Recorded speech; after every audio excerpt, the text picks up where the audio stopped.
Rob Schwartz, and we are delighted to introduce you to the third rounds of this academic year. These are the public health policy rounds, which also serve as a course for students in the collaborative specialization in public health policy. Those trainees are required to be in person. This week, there are a couple of exceptions for people who are down with COVID and related illnesses, who have one-time permissions to actually join us by Zoom. And so if you see the names of any of your fellow trainees up there, that's the reason. Doesn't mean that you don't have to come. You do have to come. It's great to see you all here. Thank you for coming on this beautiful, rainy Friday, gloomy Friday. If you're anything like me, you're tired. It's sort of, we're past the midway mark in the semester. Winter is about to arrive, and we need to keep up our energy. It's my real delight to have my close colleague, Dr. Pamela Kaufman, doing the rounds talk today. Pam I've known Pam since 2006. And we've been working together on many, many projects in the area of tobacco. Pam is a renowned international expert in the area of exposure to secondhand smoke, and I would say even third-hand smoke.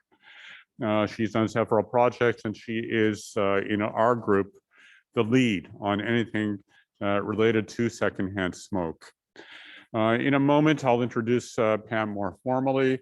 Along with our two discussants. The way the rounds work is we have up to 35 minutes for our keynote speaker, followed by 5 minutes each for our faculty discussants and a trainee discussant.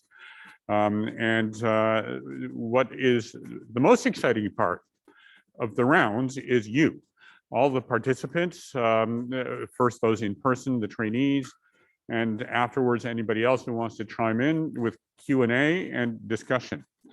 In particular, it's always a bit of a issue that people are interested in the substance. And this week we have an actual substance, being that being tobacco. But people are interested in the substance of the talk and maybe a little less with the policy process. But just reminding you that we are focusing on public health policy and wanting to understand why it is that we still are exposed, for example, to secondhand smoke and third-hand smoke in 2022. And I'm sure Pam was going to indicate something about that. At this point, I'm going to introduce both our speaker and our two discussants. As I mentioned, our faculty discussant is still en route. She's living in Guelph now, and I'm not surprised. I have a daughter who is studying in Guelph, and so I know that the traffic from Guelph to Toronto can be quite horrid. So she's stuck in traffic, but she said that her ETA was 12:35, which is around now. So I'm expecting Roberta to come through the doors any minute now. So I'm going to introduce all three discussants, give it over to Pam, and then Roberta, and then Sumita. So Pam is an assistant professor in the Social and Behavioral Health Sciences Division of the Dalla Lana School of Public Health. Her training is actually in landscape architecture and in environmental design. So don't ever claim that we don't have a multidisciplinary group, because we sure do. Since 2000, she's been working in the area of tobacco control research and evaluation, with her research primarily on both physical and social exposure to tobacco use and other substances in public spaces, and especially multi-unit dwellings. She's been interested in the impacts of smoke-free policies on smoking behavior. Pam, you're welcome today. Dr. Roberta Ferrant was my boss. She was a former executive director of the Ontario Tobacco Research Unit.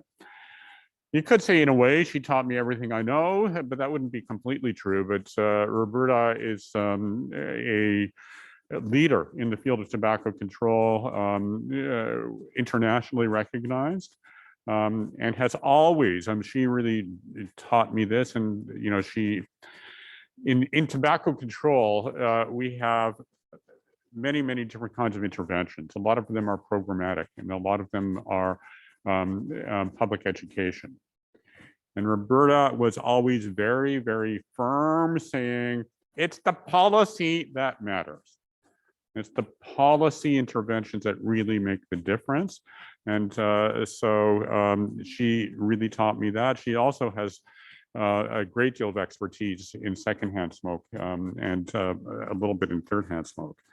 Roberta received her master's in medical sociology and a PhD in epidemiology from Western University. And she has focused her research on tobacco and alcohol for many years. She investigated also behavioral and economic effects of restrictions on smoking, water pipe smoke exposure, and more recently on e-cigarettes. Sumita Kushwaha. Welcome, Sumita. Sumita also happens to be working in the Ontario Tobacco Research Unit. She is a trainee in the collaborative specialization in public health policy, of course, who you've met. And Sumita is a first-year PhD student in the Institute for Medical Sciences. In India, Sumita established and still runs a large NGO that's involved in providing through an app training to social work professionals in helping people stop smoking. And so she's busy now in her PhD work and in some projects with us on various aspects of tobacco control, but in particular in developing a new app, and this time in the area of cannabis. So Sumita, I met in September, as I recall. She's came to Canada, never been here before, and is about to face her first winter. So Sumita, welcome, and we'll look forward to your remarks today. Without further ado, over to Pam Kaufman.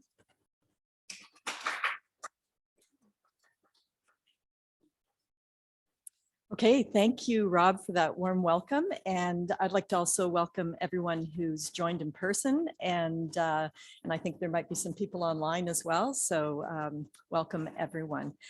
I'm going to start my timer. So I should make it in 35 minutes, Rob, but you can pull me off the stage. Okay. Okay, that's good. So this has been really fun. So thank you for inviting me to speak today. It's encouraged me to think back over the last 22 years of my work in tobacco control and reflect on all the things that I've been doing. And I'm just going to try and see if I can change the slide here. I'm not sure why it's not changing. Okay, hold on. Oh, right, no. Okay, pressing the button. Screen to return. Maybe. Oh gosh. It's okay, it's okay. It's okay.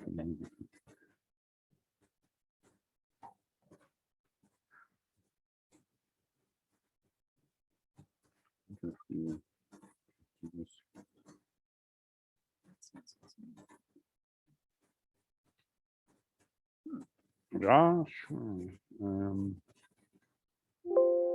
Oh, here. There you go. So I'll use the scroll. Yeah. Okay. Yeah. Okay, thank you. Just an intermission. All right. So yeah, so this has given me a great opportunity to reflect over the years and think about some of the work that I've done in tobacco control. And I've done, as Rob said, I've worked in mainly in protection from secondhand smoke, thirdhand smoke, and emissions from e-cigarettes. And I've also done some work in cessation, but I'm going to focus mainly on the secondhand smoke aspects. And I wanted to also say thank you to the discussants today, Sumita and Roberta, when she's not hearing this, but I just wanted to say that Roberta has, as Rob said, she was the former executive director at OTRU, and she was the executive director when I was hired in the year 2000. And she really has been a mentor over the years and obviously a leader in tobacco control. And I'm really honored that she is the discussant today. And Roberta did teach me everything I know, I think, almost, especially on exposure to tobacco products. And I'm sure there are some gaps in my talk that she will be happy to fill in. All right. So I want to make it clear that when I'm talking about tobacco in this presentation today, I'm referring to commercial tobacco. I'm not referring to traditional or ceremonial tobacco that's been used by many Indigenous cultures for thousands of years. So what I'd like to do today is talk about some of the rationale for smoke-free spaces, why we want to protect people from secondhand smoke, from third-hand smoke and aerosols. And I think probably a lot of you will know about this in public health. And I'd like to also talk about some of the progress that's been made on smoke-free policies. And it's not always parallel looking at the rationale and the progress that's been made. So I'll jump back and forth a little bit on that. And then I'd like to highlight a couple of research projects that I've personally worked on and enjoyed that have helped to inform remaining policy gaps, which aren't necessarily filled yet, but they are remaining. And finish with some observations and some lessons learned for public health policy. So how many of you have worked in or studied specifically tobacco control? Smita and Cheryl, a few others. Okay, and there may be some people online as well. So this might be repetitive to a few of you, but I wanted to make sure we're all on the same page when we talk about a comprehensive approach to tobacco.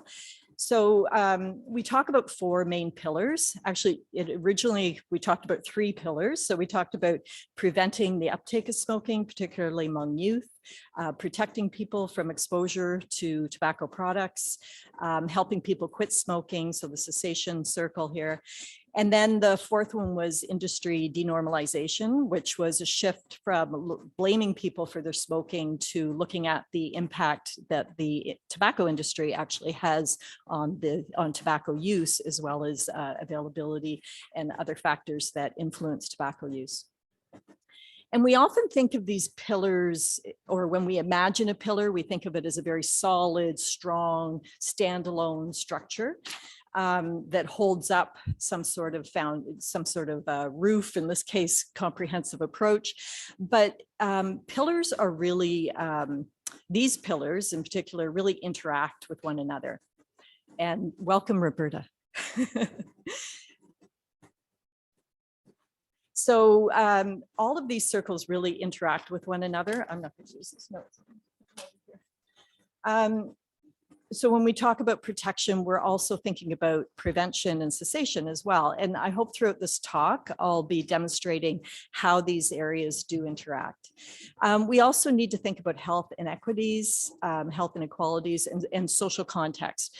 So these are also shifts that have become better understood over the past 10, 15 years as to, for example, although tobacco use, the prevalence of tobacco use is declining, there are still certain groups that have higher prevalence of tobacco use.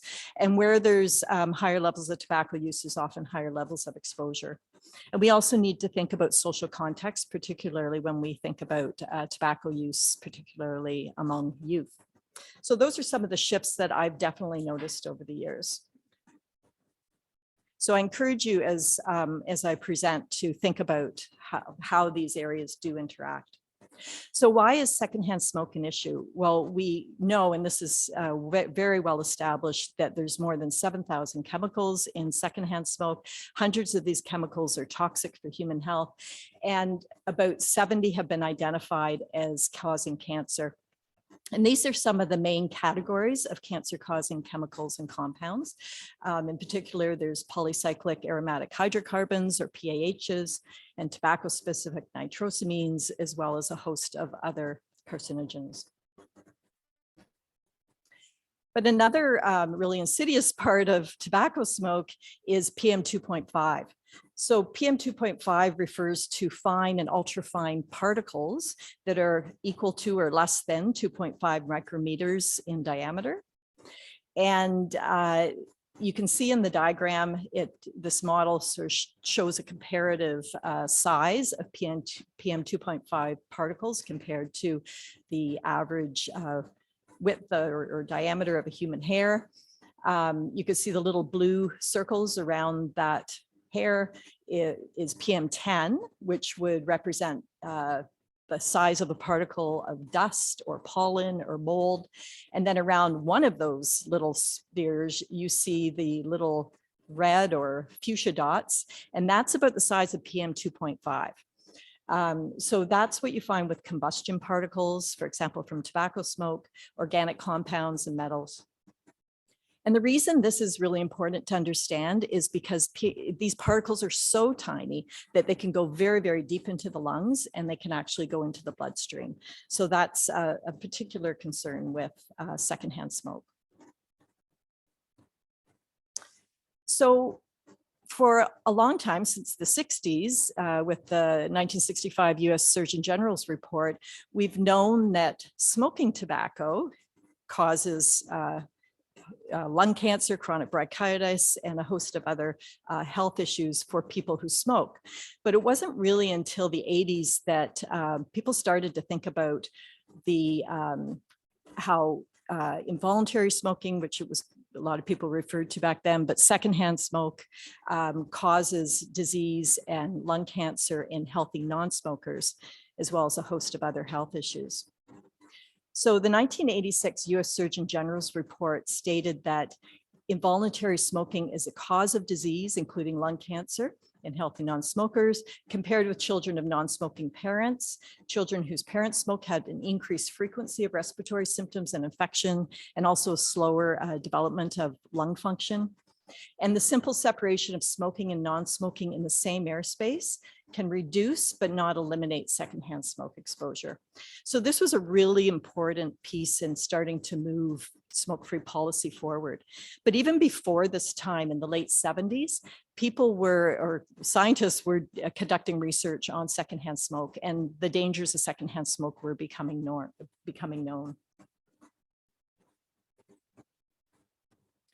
So with the Surgeon General's report in the 80s and some of the research that was being conducted,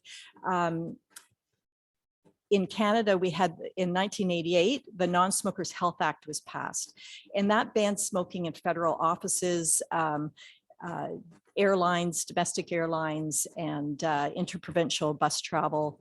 And however, since the 70s, municipalities were already regulating tobacco use to fill a lot of the gaps in exposure.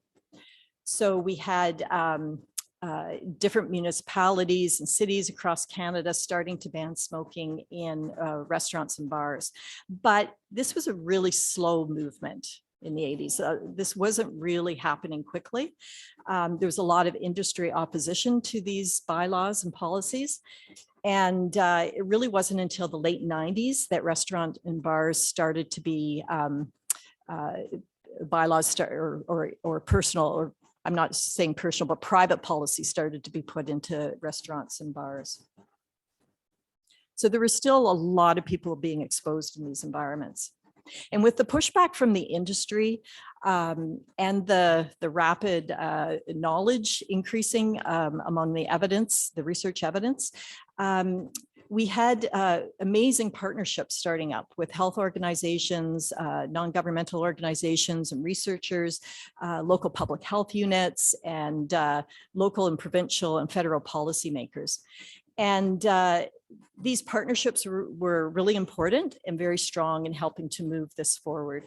And some of the key organizations that were involved in early tobacco control advocacy included Physicians for Smoke-Free Canada, and they're still very actively involved. And I have the website here because it's a really amazing source of information that you can get on their website about all areas of tobacco control, evidence-based information. There's also the Non-Smokers' Rights Association and Smoking Health Action Foundation that were very involved, and the Canadian Council for Tobacco Control. And there are others as well, which I haven't mentioned here, but these are some of the key players that started back in the 80s, 90s, and Roberta may be able to fill us in a little more on that as a discussant. But this was really important to moving the policy agenda forward. And at OTRA, we've worked with many of these organizations through the years. Another really important piece of the story was the advocacy campaigns, such as the Heather Crow campaign. How many of you have heard of the Heather Crow campaign? Okay, so I'm much older than most of you, so that's why it's very clear in my mind. But this was happening in the early 2000s, and I'm just going to play a quick video clip.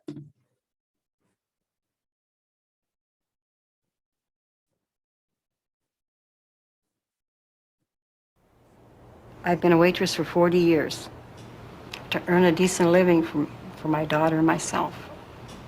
My doctor told me I had a smoker's tumor, and therefore I'm dying. Where I worked, and I'm dying of lung cancer from secondhand smoke. So the audio is up.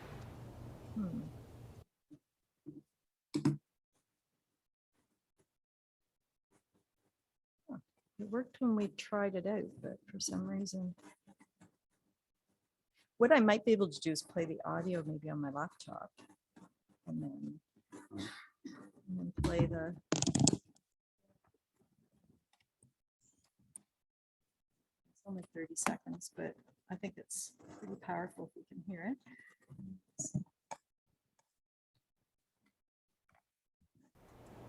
I've been a waitress for 40 years to earn a decent living for my daughter and myself.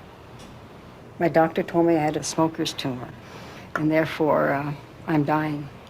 I never smoked a day in my life. I never smoked. The air was blue where I worked, and I'm dying of lung cancer from secondhand smoke.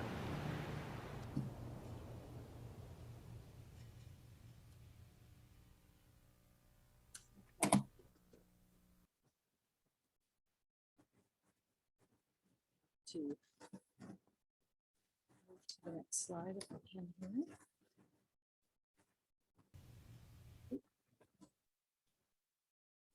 It was blue where I worked. Smoked a day in my life. Tumor, and therefore I'm dying. I never smoked a day.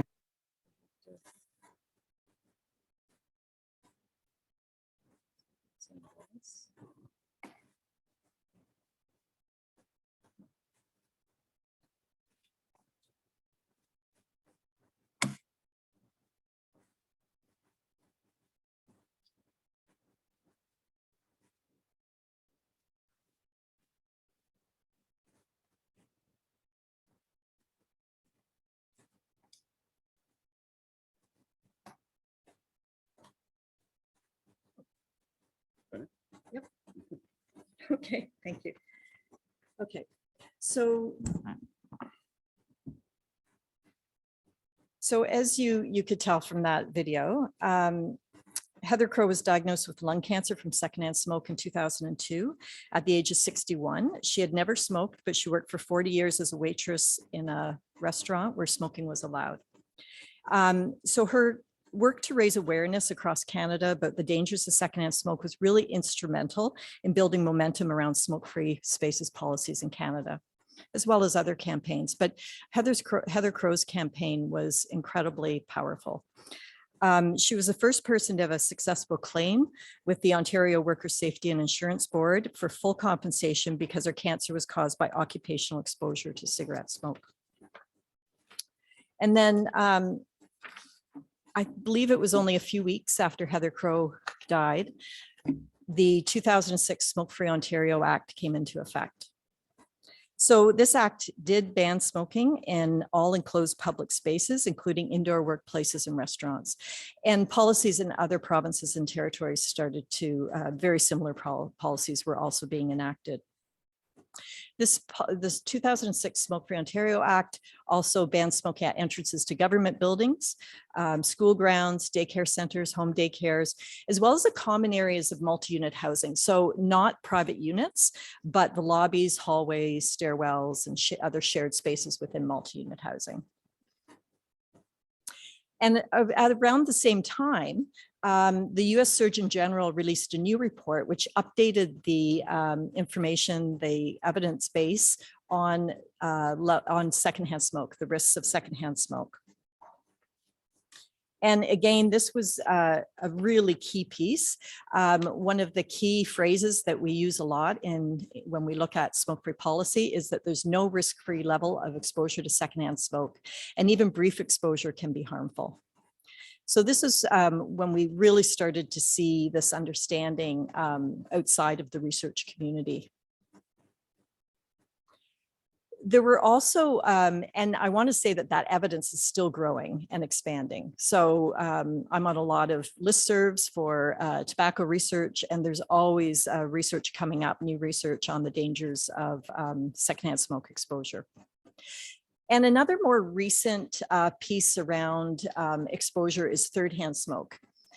So third-hand smoke refers to residual tobacco smoke pollutants. So these pollutants can remain in the air or dust and on surfaces after smoking has been cleared from a room. So there doesn't have to be active smoking involved. It's very heavy, very sticky. It's very hard to remove from surfaces. It also remits back into the surrounding air, and it can react with oxidants and other compounds to yield secondary pollutants. And some of these pollutants are very harmful for health, very toxic, and some are carcinogenic. And you can get third-hand smoke can get into your body through your skin, through breathing it in, through dust or air, and even through ingesting it. So this is why this is particularly a problem for small children. As you imagine or may know, small children spend a lot of time at home, a lot of time crawling around on surfaces in the home. They put a lot of things in their mouths. They're also more physiologically vulnerable to exposures to toxins due to their body size, their higher respiratory rates, and their developing lungs. So this is particularly a problem for children. There's been a lot of emerging research on third-hand smoke over the past 10, 15 years. The California Third-Hand Smoke Research Consortium is a real leader in this area, and there's also other people doing great research on this. And I put the link to the Third-Hand Smoke Research Consortium in the slides because they have a lot of really interesting resources if you're interested. Then in 2012, OTRU we received funding to hold an expert panel and a public health workshop on third-hand smoke. And that was an amazing experience. So we were able to bring up researchers from across the US, from Canada, as well as other stakeholders in Canada, including people in public health, SHAF or Smoking Health Action Foundation were involved in this. So again, that idea of building a really strong community of practice around smoke-free policy. And there on the OTRU website, there are the presentations are still there from these speakers. And I encourage you to take a look at them if this is an area that you're interested in. Most recently, I was just searching to see what else was coming up around third-hand smoke recently, and the child cohort study in Canada recently published a paper on an analysis that they did looking at secondhand smoke and third-hand smoke among infants. And they found that parents really do make an effort to reduce infant exposure to tobacco smoke, but they don't really appear to consider the pervasiveness and the persistence of third-hand smoke. So again, it's that need to raise awareness. I can understand why that's the case. Secondhand smoke has been talked about for a much longer period of time. It's much more obvious. You can really smell it. You can see it sometimes, where third-hand smoke, it's not as obvious, and I think that's where public education really needs to come into account. There's also the Smoke-Free Ontario Scientific Advisory Committee report called Evidence to Guide Action. So this report, there was a report done in 2010 and then an updated report in 2016. And this also really was a catalyst for moving policy around along as well. So they conducted a comprehensive assessment of tobacco control interventions that would have the greatest impact on reducing tobacco use and the burden of tobacco use in Ontario. And that included a rigorous synthesis of the tobacco control research. So that's another really good resource. And I think I included it as a reading prior to this talk. So if you had a chance to take a look at that, that will give you a lot of information about what was happening in Ontario. So with all of this information, in 2017, the Smoke-Free Ontario Act was amended. So there were some really wonderful new changes to the Act that fell in step with where the evidence was. And that included more bans around smoking in outdoor public places, such as playgrounds and sports fields. Buffers also around outdoor restaurant and bar patios, on the grounds of healthcare facilities, not just within the facilities themselves, vehicles with children under 16. And an interesting one were childcare facilities that were already covered, but this stipulated even when children are not present. So again, thinking about the third-hand smoke exposure. And I won't read through all of them, but I wanted to also make a point that this applies to smoking of tobacco or cannabis, as well as vaping and the use of tobacco shisha. So the smoking of tobacco shisha indoors or in places where you can't smoke tobacco, but not herbal shisha. And Roberta has done a lot of research on water pipe use, and she might be able to fill in some gaps there. So there were a couple of remaining areas that I wanted to point out. And these were kind of, I don't want to say pet peeves of mine, but they were gaps that I thought really should be addressed. And I wanted to do a bit of research on them.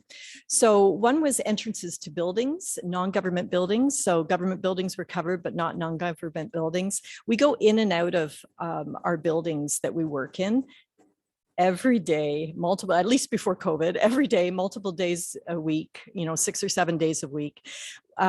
So there's this idea of cumulative exposure over time. And I felt it was really important to look at, for example, office buildings in urban areas. There's also multi-unit housing. So again, the common areas of multi-unit housing were covered by the Smoke-Free Ontario Act, but not private units. So I'll just quickly highlight a couple of the projects that we worked on. And Roberta was involved in these. And I think, Rob, you might have been involved in a couple of these as well. So we looked at office buildings. So we wanted to first find out what the patterns of smoking were. So we looked at office buildings in Toronto, and this is just one example of an office building that we studied. And we did direct observations of where and when people were smoking. We did multiple observations, different times of day, different days of the week at each building. And this shows accumulation of where smoking was occurring around the building. This is a good example because it really also shows, we did qualitative interviews, and this also reflects what we were finding in the interviews. So people are, as common sense would say, we're smoking right around the entrances and exits to the buildings. It's mainly because of convenience. If you're working up on the 12th floor and you only have 10 minutes to go down for a break, you're just going to go out and you have to go down and not wait for an elevator, go down. You're going to slip out the quickest place that you can find and smoke in that location. Also under sheltered areas, particularly in colder weather, as you can see people gathering under this this overhang on this building. Not a lot of people actually using the rest of the space, which is interesting. People like to tuck behind pillars. So there seem to be two types of behavior: people smoking with other people So forming almost a local social culture of smoking around a site, which differed from site to site. And then people who said they didn't want to smoke around other people, so they would tuck away. And that might be because there could be a negative view of smoking, or they may feel stigmatized about their smoking. So those were some of the findings that we had. And we did overall find that 37% of smoking was observed across all the sites that we looked at were happening within 9 meters of the entrances. Then we also decided to measure levels of PM 2.5, if you recall from my previous slide, the importance of looking at PM 2.5. It's often used as a marker for secondhand smoke. So we decided to measure levels of PM 2.5 within 9 meters of 28 office buildings in Toronto. And you can see with the orange bar on your right that when there were 1 to 4 lit cigarettes within 9 meters of the entrance to the building, the levels were well within the hazardous range according to the Environmental Protection Agency's Air Quality Index, and more than 3 times higher than what was being found when there were no lit cigarettes in the area, or compared to our background levels that were taken down the street away from the entranceway. Now, shifting to multi-unit housing, it's well established that secondhand smoke transfers throughout housing from individual units through doors and windows. Actually, between the spaces between walls and floors in buildings are where a lot of the secondhand smoke can get through. So if even if there's a ban on smoking in common areas, people are being exposed if somebody's smoking within their unit. And it doesn't have to be right beside you. It could be a couple floors below you with shared ventilation systems. So we received some funding from CIHR to do a study of not to measure exposure to secondhand smoke, but to look at smoking behaviors when there were smoke-free policies put into place for individual units. So we looked at 2 case studies. We looked at Waterloo Region Housing, which was one of the first regions in Ontario to actually implement a smoke-free policy for all of its housing, including in units. And we also looked at Yukon Housing Corporation, which was another one. There just weren't that many at the time. So I know it sounds kind of obscure to compare these two, but that was what we were able to find. It was really a qualitative study. So we did tenant interviews and focus groups as well with the staff who were involved in implementing the policy. And this was another example of a great collaboration, because my colleagues and myself at OTRU collaborated with the University of Waterloo, with Region of Waterloo Public Health, Waterloo Regional Housing Authority, the Yukon Housing Authority, and the Smoking Health Action Foundation. So it was a great collaboration of researchers, of policymakers, of housing providers, and also of an advocacy group. There we go. So we did find that there were positive changes in smoking behavior with the smoke-free policy. The smoke-free policy motivated people to make quit attempts. People talked about wanting to quit because they wanted a fresh start. They were moving into a smoke-free unit, for example. And as with a lot of studies, the economic and health benefits of quitting smoking were also a very strong motivator as well, which is independent of smoke-free housing policy. But part of the implementation process was to provide information about the benefits of quitting as well. Also, the policy encouraged people to quit smoking. So people talked about the inconvenience of having to leave this building to smoke, having less opportunity for social smoking. And I'll just read one quick quote from one of the tenants who were involved. Before, there was another smoker, and every time he called for a cigarette break, I'd follow. Now that I'm the only smoker, it's like I just don't call for a cigarette break. It doesn't bother me, and like I said, I could last 2-3 hours, no problem, which I think is good. Before, I don't think I could have done that. So there were a lot of stories like that people were telling us about how the policy had encouraged them to quit or reduce their smoking. So there are a number of opportunities and challenges that we found with implementing smoke-free policy in housing. It's really important to do this without stigmatizing people who smoke. Important to provide quit supports. And these two housing authorities did provide quit supports, but the challenge was providing tailored quit supports. People have different barriers to quitting that are challenging to address, such as stress and poverty and mental health. So those are really challenging areas to address. Also, policies are an opportunity to change social norms around smoking, which helps to reduce the uptake of smoking and reduce cues for smoking among people who are trying to quit. Another thing that we found, particularly with Waterloo Region Housing, was the opportunity to build community capacities to make sure that everybody's involved in policy development, whether you're a person who smokes or a person who doesn't smoke. And clarifying and communicating the policy, making sure it's framed properly. It's not a policy that's focused on not allowing smokers in a building. It's a policy about not smoking. So it's focused on the behavior, not the individual.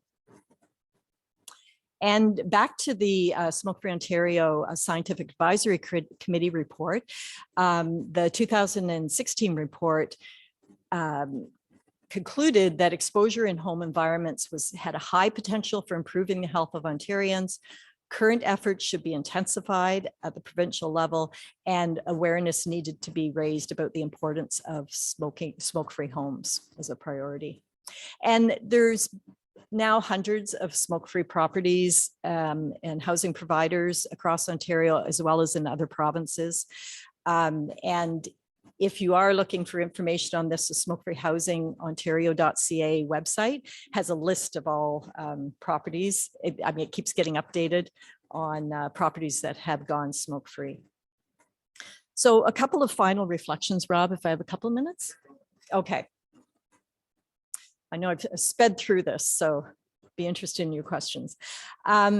So thinking back to that model that I presented at the beginning of a comprehensive approach to tobacco control, I hope that I've demonstrated through sharing some of the work that I've done that it's more than just reducing, well, it's a great thing to reduce physical exposure, but it also is about reducing social exposures and changing social norms, which can be associated with preventing uptake, with helping people to quit smoking. And also about raising knowledge and awareness around health risks. And I didn't talk about the environment, but there's also the cigarette butt litter piece of all this and the post-consumer waste. And then my final slide is around lessons learned for public health policy. So for me, one of the key lessons when I think back over my work has been the importance of local and municipal initiatives to move policy forward. The smoke-free policies were really happening at the local levels. So bylaws were happening through the work, really hard work of public health units, and they were working with municipalities. They were sometimes working with researchers, such as those of us at OTRU, to inform policy development, but also to evaluate policies. So these public health communities of practice were incredibly important in moving policy forward. So at the local level was always ahead of what was happening at the provincial level. Also, I'd mentioned already the need for clear policy communication and information, and the opportunity to support behavior change. So not just thinking about this protection pillar, but thinking about all the interactions and the opportunities that can occur around tobacco control. And finally, the flexibility to address emerging products. There's always going to be an emerging tobacco product. It was cigarettes, and then it became e-cigarettes and cannabis and water pipe and heated tobacco products. So having that flexibility built into policies so that those policies can evolve as the evidence evolves around the harms or the risks of exposure to different products. And I think that's about it. So I will hand this over to Rob for questions. Thank you. Wonderful, wonderful talk. And it reminds me of so many projects that you've been working on over the years. It also reminds me that there is lots more policy work to be done. It makes me ask the audience to think about what are the remaining gaps? Pam has pointed out a couple. How much do we care about them, or are we apathetic?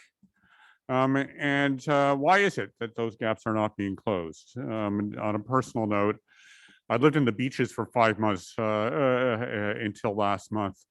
And I was exposed to so much smoke walking on that boardwalk, both cannabis smoke and tobacco smoke, and some vaping aerosol, that it really made me wonder how it is that we haven't banned smoking and vaping in places like that. It's now my great pleasure to invite Dr. Roberta Ference to provide her discussant remarks. Roberta, we introduced you before you arrived. So we'd like to invite you to come up to the microphone and provide discussant remarks for about 5 minutes. You'll be followed by Sumita. Welcome. And thank you so much for coming. I'm sorry that you had traffic problems. Nice to see you. Try to speak into the mic if you can. Thank you. Well, it's a real pleasure to be here, and especially to hear kind of a review of all the work Pam has done over the last few decades. I mean, it's also a particular interest of mine, so I really enjoyed that a lot. And just the breadth of her work and the policy relevance was so important. It's fitting that today is Remembrance Day because there are hundreds of thousands and perhaps millions of people who died from tobacco smoke, either active or passive. And there is no day to remember these people. It's also a pleasure to see students again. I moved to Guelph over a year ago. I see the odd Guelph student, but it's really nice to be back in this building and seeing people interested and involved in policy work.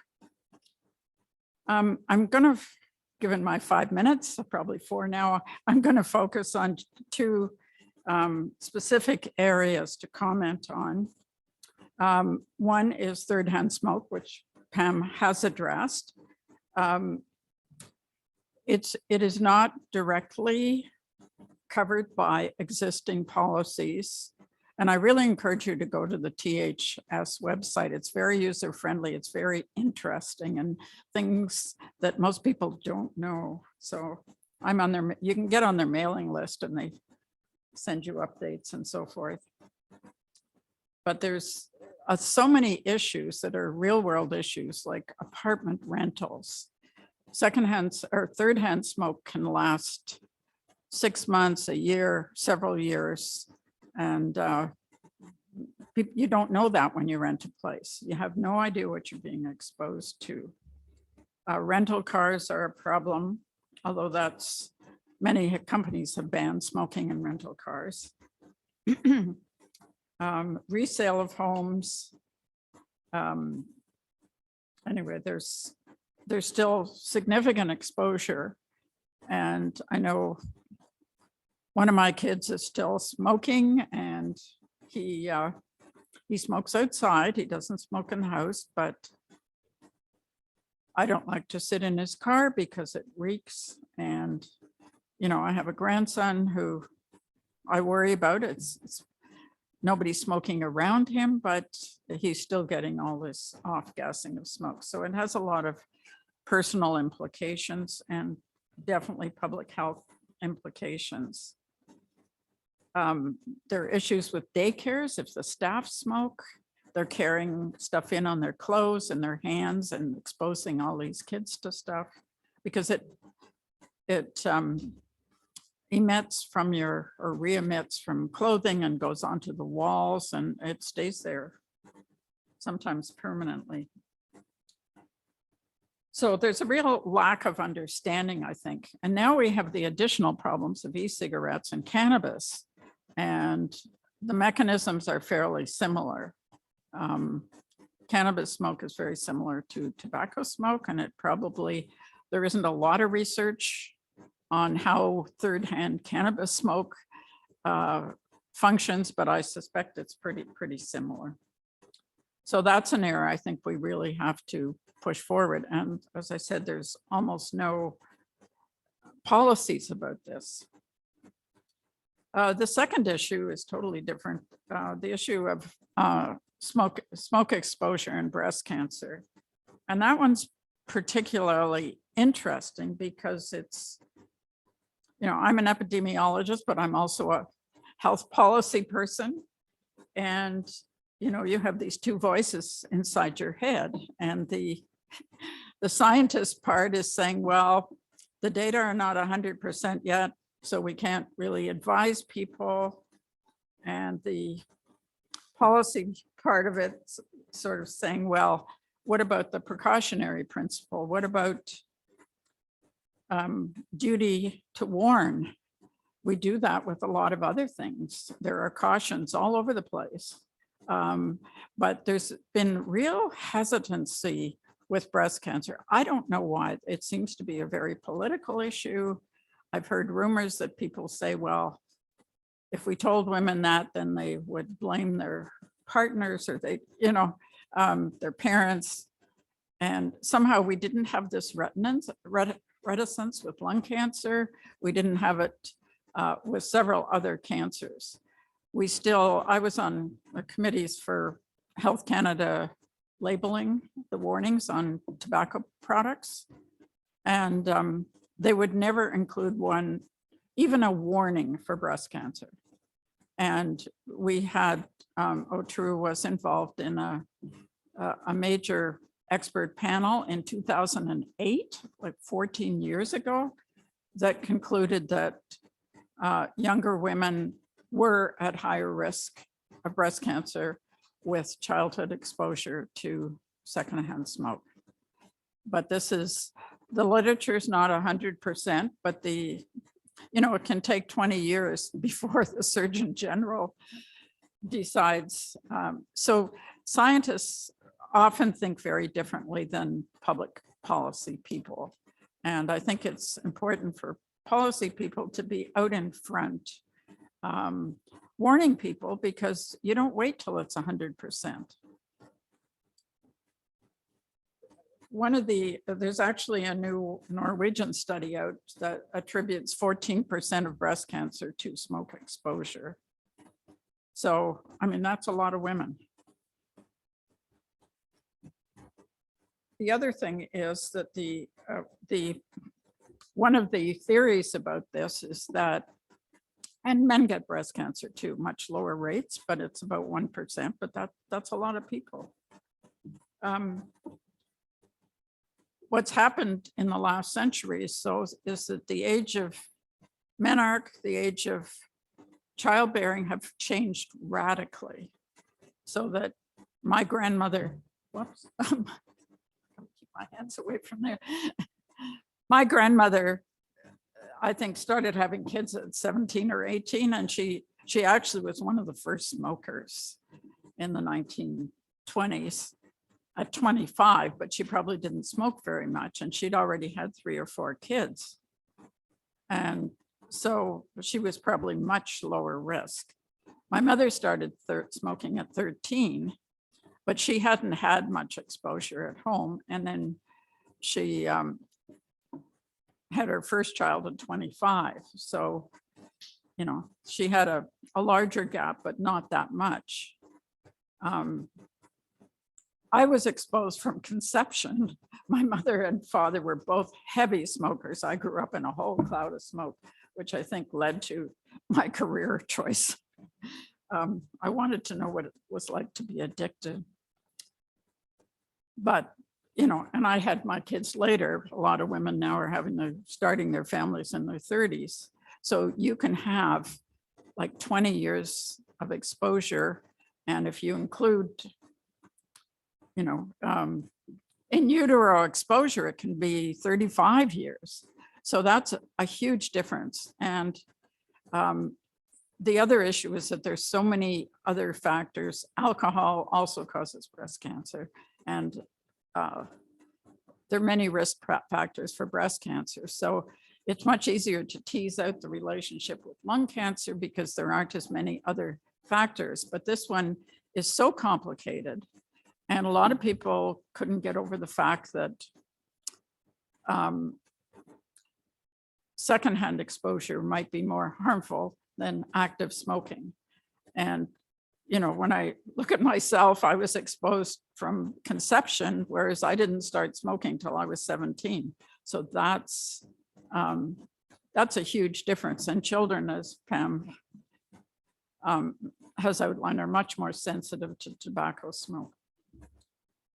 So we still have a lot of research to do, and we have a lot of more work to do on policy initiatives and informing people, particularly with cannabis and e-cigarettes and all these other products.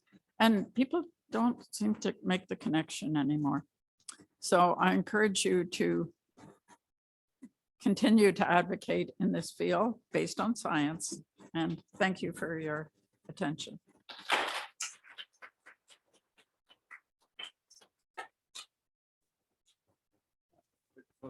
So during the Q&A, you'll be able to speak up. Thank you so much, Roberta. And thank you for pointing out the tension between not having full evidence and policymaking. It's something we're going to cover in CHL 5300, the use of the precautionary principle. It's really quite fascinating, and how different scientists also relate differently to the different levels of evidence that are needed before one promotes action. Really, really important part of policy development. Samita, please.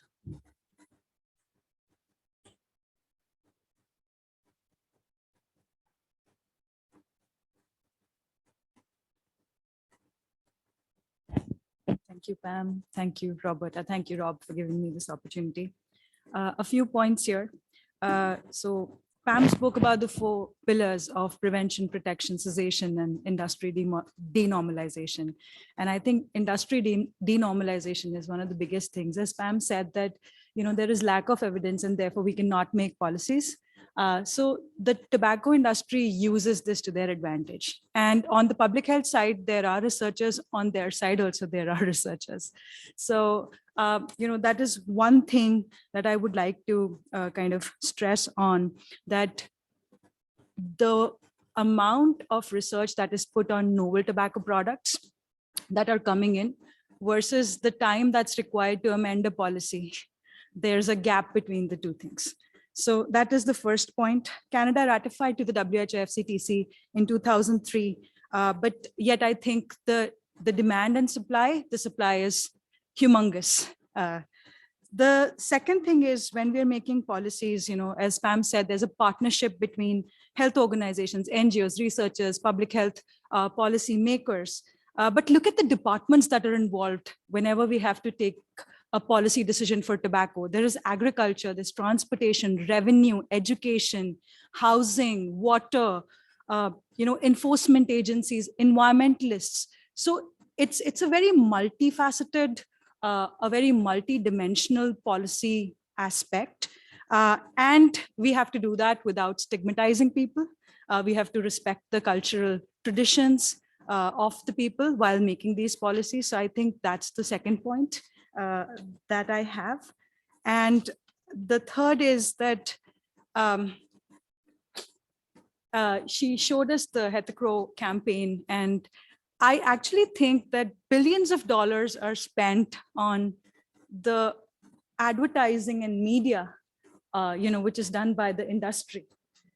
And just look that when we have to come out with a simple campaign, we have to look at the scientific evidence. We have to look at the evidence base behind it. So I really think that that's the third area where I think audiovisual communication, media campaigns can do a lot.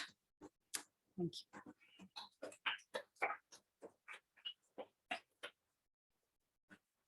Thank you, Sarita. Thank you for reminding us that the industry has buildings and buildings full of researchers and very, very deep pockets to both produce new products. You didn't say anything about the fact that they also influence science and have people publishing and paying real researchers to do biased research.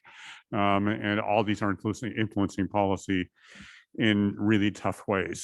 So at this point, I want to turn it over to Pam. I don't know if you want to address any of the discussant remarks or we go straight to the audience. Your choice. I'll just make a couple of quick Yeah. comments. Okay, because I'm in total agreement with all of your discussant remarks. So thank you, Roberta and Samita. Really thoughtful comments. And Roberta, thank you so much for raising the issue with breast cancer and exposures. That's so important. And the precautionary principles Rob mentioned is incredibly important. I don't think we'll ever have the level of, I mean, secondhand smoke, it's complicated, or any exposures are very complicated because you're dealing with physiology, you're dealing with levels of exposure in different environments, with metabolism, with interactions with other types of exposures. I mean, now we have plastics, we have all kinds of chemicals that we're exposed to, and we don't know how that interacts with secondhand smoke, thirdhand smoke, aerosols. So really important things to think about. I also, yes, Roberta, you also mentioned the resale of homes and some of the issues with cleaning up homes after thirdhand smoke and how it's almost impossible to get that smell out. We purchased a home that had about 20 years ago that we basically had to re-drywall everything, take out all the flooring. It took a lot of work to really get the odors out of that home. And Samita, thank you for raising some of the issues around tobacco industry denormalization and some of the challenges there. So as Rob said, and you said as well, the industry had their own researchers, they discredit the evidence that comes out around secondhand smoke and thirdhand smoke and other exposures. They also often bring up false claims about economic turndown when smoke-free policies are put into effect, particularly around restaurants and bars. And Roberta, you may have some thoughts on that as well. I think a lot of that was happening in the early days, especially around when the bans were going into restaurants. And there's also a lot of groups that are funded by the tobacco industry that you don't realize that push against public health measures. So that's another thing to think about as well. So those were my key reflections on the comments. So thank you, really thoughtful comments. Great, thank you. Thanks, Pam. Now it's an opportunity for everybody else to speak. Questions, comments. Yes, I see one over here and one over here. You can say your names, just as a reminder for me, and introducing yourselves to other people.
So for anybody who couldn't hear that, Reem is applying an equity lens to tobacco control and secondhand exposure in particular, and noting that the people who suffer most are also the people who profit least from what's happening, and that policies, if I understood correctly, Reem, may be slower to be adopted and implemented when they mostly affect people of lower socioeconomic status. Pam and then also Roberta and Sumita are invited to comment. Thanks, Rob. Oh, thank you. That really great comment. And it reminds me of what happens with affordable housing as well. So people are being exposed in affordable housing. People who live in affordable housing are very, very vulnerable. There's often more health issues, more mental health issues, and people, I mean, they can't just move to another housing option. It's just not a possibility for a lot of people. And the majority of people who live in affordable housing don't smoke. So, and they're trying to protect themselves and their family as well. So it's an issue for sure.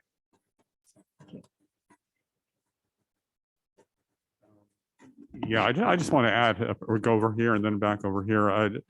A personal note on that, which is that my own daughter is now working in events and manages events in quite a fancy schmancy restaurant in town. And I was really shocked when she told me that in the wee hours of the morning, in those private rooms in this place, there's a lot of smoking going on, and the people who work there are disadvantaged for the most part, are afraid to lose their jobs and do not open their mouths. So that's just one like continuing really live example. And there we have a law, but for multi-unit dwellings, we don't have laws. I mean, it's really incredible. Yes.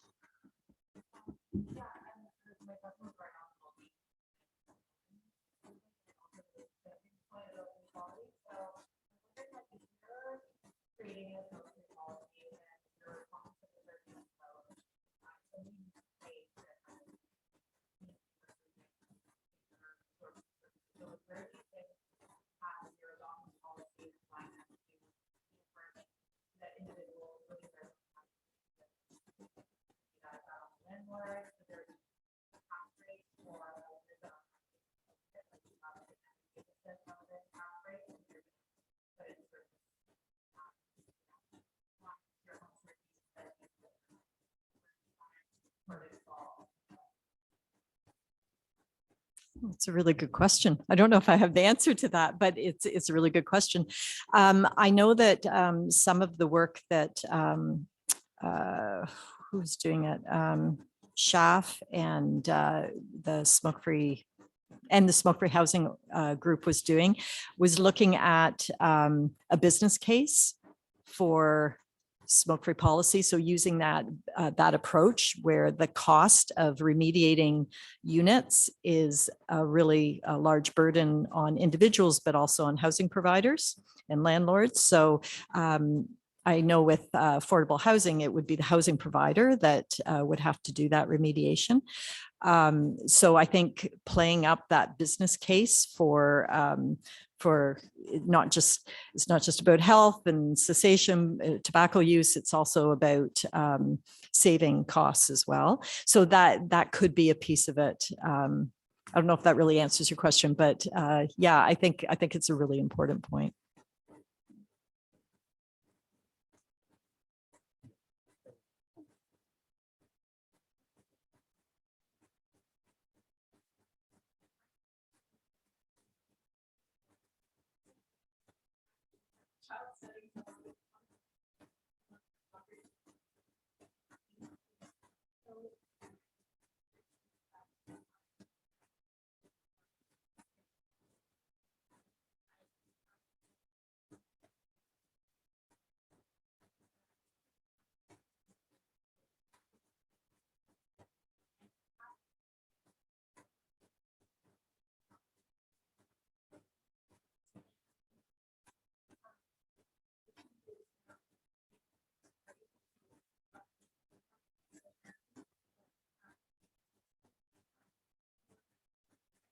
Varenicline, yeah.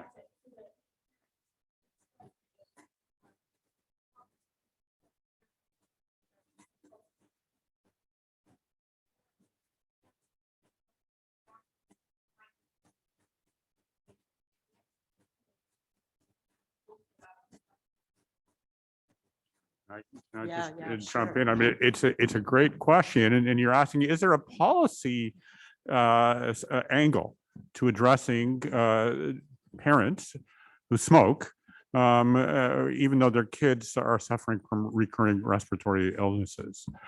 Is it a policy issue? What are you going to forbid those people from smoking? I don't know. That's a tough one. I will say, I mean, it reminds me, Pam and Roberta were involved in a study that we did, which actually tried through programmatic means to address the problem through education and provision of smoking cessation support for the parents. As I recall, it wasn't particularly successful. So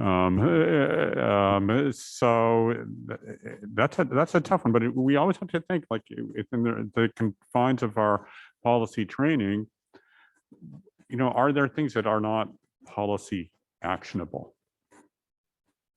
So it's a question. I mean, it's not an answer.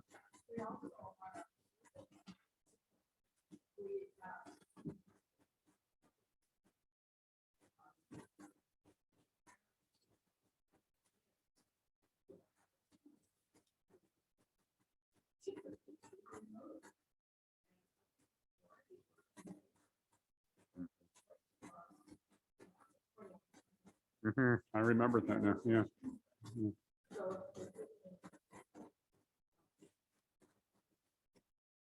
Yeah. A couple of them. Yeah. Yeah. Go ahead, and we'll go back. Yeah.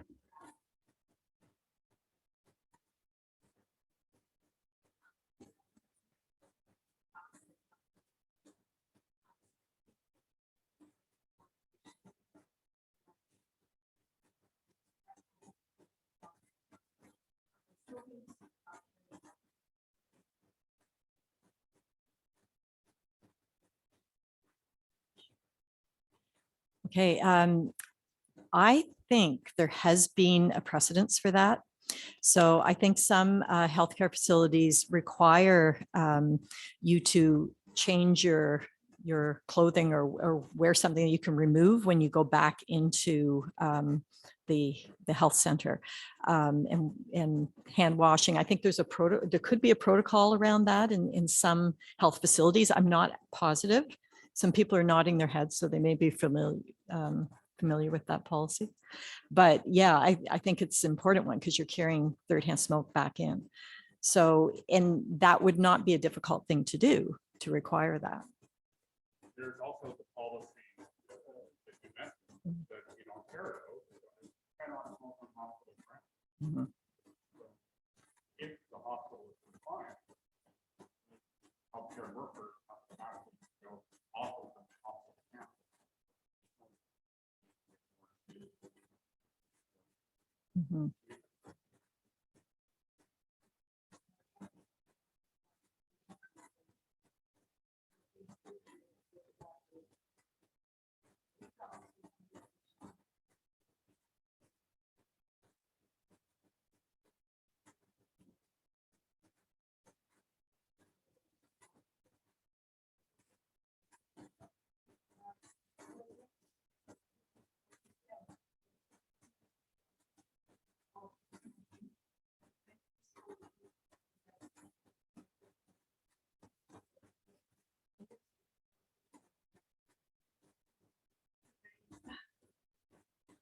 Yeah, it's challenging. There's a lot of push pull there.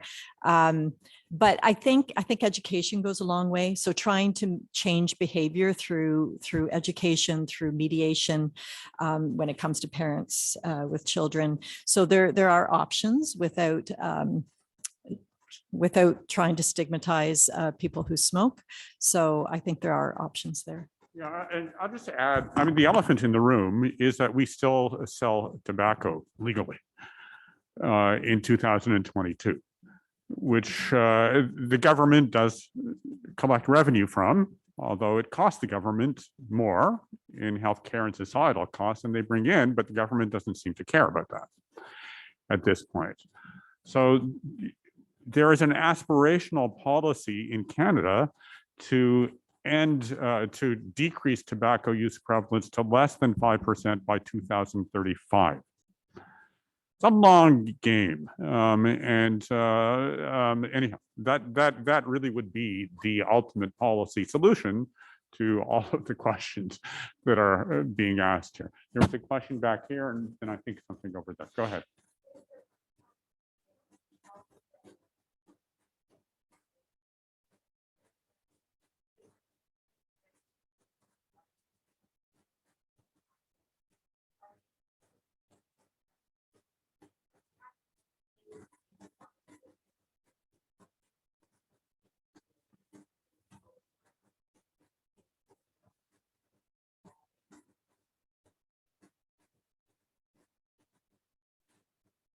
So you're asking whether the existing smoke-free policies work as well with vaping, whether it is effective, and yeah.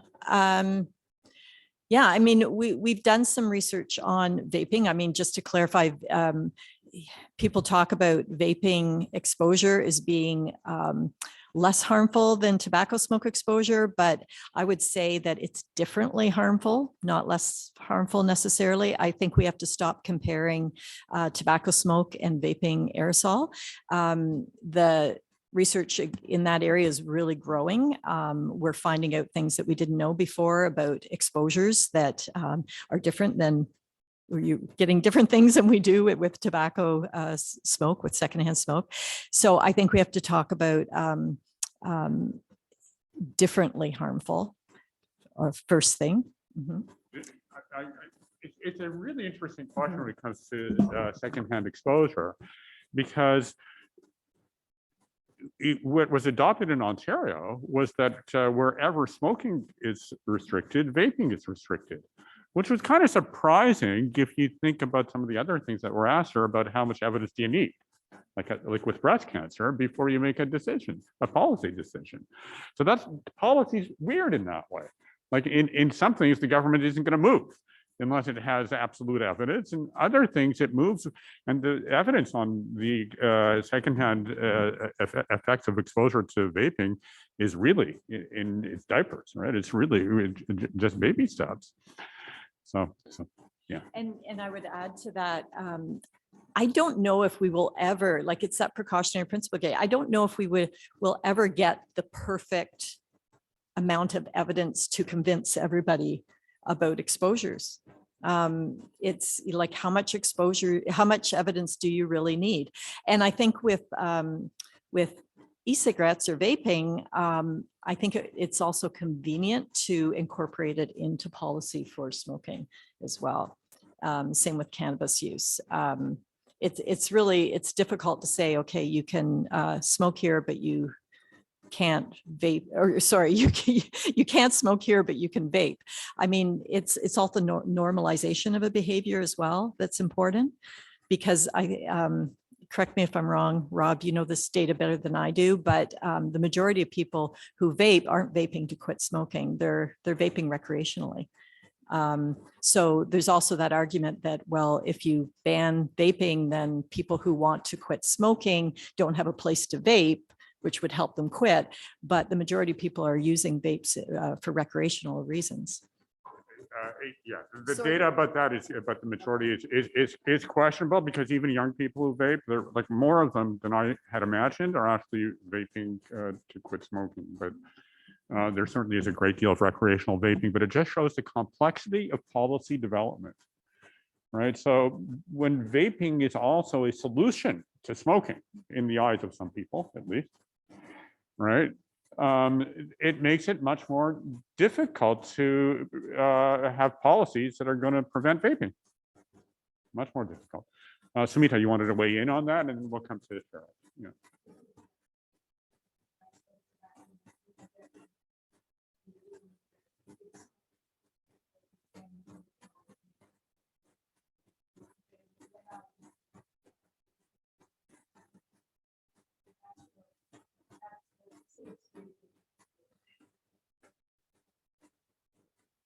I'll just one clip. If you really want to get into the nuts and bolts and the dirt and the fascinations of policy development in public health, come join us in the tobacco control world, because we've seen it all.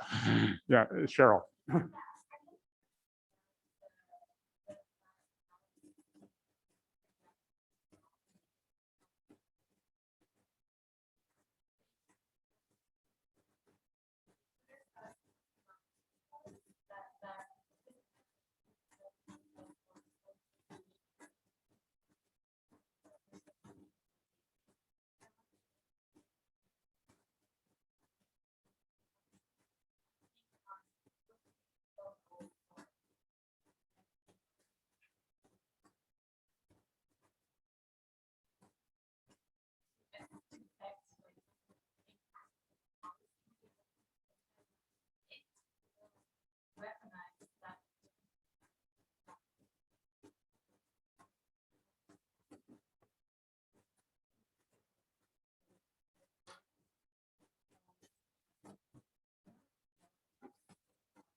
It's very tough, and I struggle with this a lot. I've gone over to the dark side, you might say. And I'm not an epidemiologist, but we do a lot of epidemiological research at OTRU, and other kinds of scientific research, like the studies that Pam described, which are scientific, measuring the PM2.5 particles, for example. This is all science. Right. So what do you do when that science is inconclusive as a scientist, an epidemiologist or another kind of scientist? What do you do with it when you feel that there's enough evidence that policy should be changed, but it's inconclusive? So I think, the scientists that are here today have taken the view that it's our duty. I really feel a moral obligation to push and to advocate and to say at every possible turn to the policymakers, look, this is the situation. But you have to be careful when you're doing that not to become an advocate, and always to say that, yes, it's uncertain, but this is what we know, and it's sufficient in order to take action. But I know that in some circles I have been identified, I've been labeled as somebody who's pro this or pro that, and then I become less credible in the eyes of the policymakers. So there's a fine line, and I think it's really impossible sometimes to know what exactly to do in different situations. I would say, like, my personal view is, it's not right. If you've got findings, if you have, looked at the research carefully, it's not right not to try and influence policy. That's my own view. And, the other scientists who prefer not to do that, I understand that.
Okay, I think we have time for one last question. Yeah. What turn is it? That's right. I can hear it. Yeah.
Yeah, it's the weight of the evidence. Yeah. So I just want to ask Pam, Roberta, or Samita if you have any last comments or remarks. I'd just say that so this last part of the discussion reminds me again of having those strong communities of practice. So having the researchers, multidisciplinary researchers. So you have the lab scientists or the bench scientists and the epidemiologists and the qualitative researchers. So using those mixed methods to really get a full picture of what's going on. And also, as Rob said, there is that tension when you're a researcher and you know that you want to make change, but you don't want to be labeled as an advocate necessarily, because that might be seen as not being reducing your credibility. But if you bring people who work in advocacy and policy into your community of practice or into your collaboration on research, it really helps to identify, what are the key questions you want to address in research? What is it that we need to know? And you can do that objectively as a researcher, I think, and then be able to communicate that to other stakeholders, and then they can go away and do the advocacy work, right? And I think those relationships are really important.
Okay, thank you so very much, Pam, Roberta, and Samita. Pam, you've really inspired some really important policy discussion. And there's been good talk here about policy development, the role of science. Thank you so much. We will meet again in a month from now. Take care.